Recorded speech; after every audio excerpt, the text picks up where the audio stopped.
Pemirsa, ratusan warga etnis Rohingya terdampar di tepi pantai kawasan Belang Raya, Muara 3P di Aceh. Kedatangan suku Rohingya ke Aceh Selatan. Rohingya merupakan kelompok etnis minoritas di Myanmar. Hal ini dapat dilihat dari agama yang dianut oleh suku Rohingya, yang berbeda dengan mayoritas agama di Myanmar.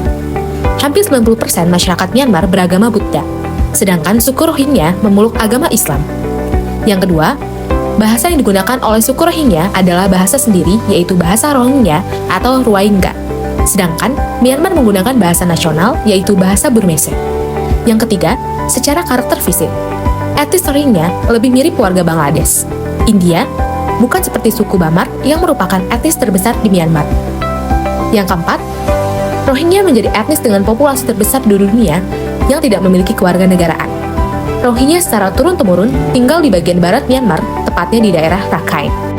Selanjutnya, alasan kedatangan suku Rohingya ke Aceh. Berdasarkan Undang-Undang Kewarganegaraan Myanmar tahun 1982 atau Undang-Undang Pitu Hulu Tau Nomor 4 tahun 1982 mengatur tentang kewarganegaraan di Myanmar.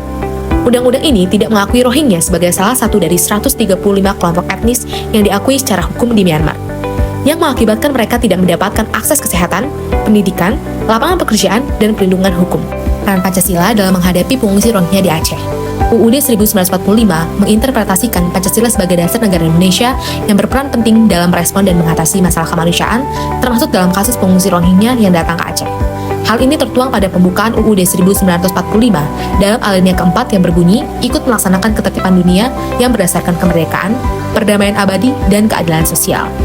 Hal ini pula tertuang pada Pancasila pertama, di mana dalam Pancasila pertama terkandung ajaran tentang penghormatan terhadap sesama manusia tanpa memandang latar belakang agama dan kepercayaan.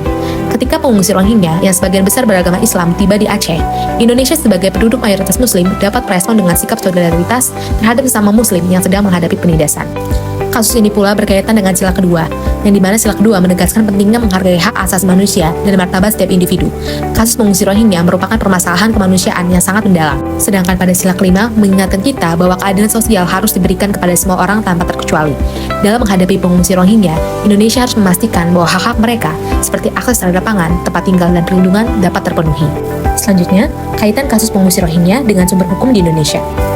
Yang pertama, Pasal 28A Hak Hidup. Dalam kasus pengungsi Rohingya yang melarikan diri dari kekerasan dan penindasan di Myanmar, Indonesia melalui UUD 1942 memiliki kewajiban untuk memberikan perlindungan hidup bagi mereka yang terancam hak hidupnya. Yang kedua, Pasal 30 Kewajiban Bela Negara. Dalam kasus pengungsi Rohingya, ini berarti bahwa Indonesia berperan aktif dalam usaha internasional untuk mengatasi krisis pengungsi, termasuk menerima mereka yang terpaksa melarikan diri dari negara mereka. Penerimaan pengungsi Rohingya dapat dilihat sebagai bagian dari tanggung jawab Indonesia sebagai negara yang berbasis pada nilai-nilai kemanusiaan dan solidaritas internasional. Pasal 28D Ayat 1. Pengungsi Rohingya yang datang ke Aceh berhak untuk mendapatkan perlindungan hukum, baik dalam konteks hak atas status kewarganegaraan maupun perlindungan terhadap kekerasan atau diskriminasi yang mereka hadapi. Tantangan Pancasila dalam menghadapi radikalisme pada pengungsi Rohingya. Kelompok radikal yang ada di Indonesia bisa mencoba untuk memanfaatkan situasi pengungsi Rohingya untuk menyebarkan ajaran yang bertentangan dengan nilai-nilai Pancasila. Namun, kelompok radikal yang mendorong kekerasan dan kebencian bisa mengancam cita-cita bangsa Indonesia serta merusak tatanan sosial yang dibangun di atas prinsip musyawarah dan mufakat, sila keempat dan persatuan sila ketiga. Salah satu tantangan terbesar adalah menjaga pengungsi agar tidak terjebak dalam ideologi yang bertentangan dengan dasar negara. Selanjutnya, aktualisasi nilai Pancasila terhadap kasus pengungsi Rohingya. Yang pertama, perlindungan hak asasi manusia atau HAM. Pancasila mengedepankan prinsip kemanusiaan yang adil dan beradab. Dalam konteks pengungsi Rohingya, Indonesia memiliki kewajiban untuk melindungi hak-hak dasar mereka, termasuk hak hidup, perlindungan dari kekerasan, hak untuk mendapatkan tempat tinggal yang aman, akses terhadap pendidikan, dan pelayanan kesehatan. Pemerintah Indonesia bisa memastikan bahwa pengungsi Rohingya diperlakukan secara manusiawi dan adil. Yang kedua, bantuan kemanusiaan. Pancasila menuntut adanya rasa kemanusiaan yang tinggi yang tercermin dalam respon Indonesia terhadap pengungsi yang membutuhkan bantuan, baik dalam hal pangan, tempat tinggal, maupun layanan sosial.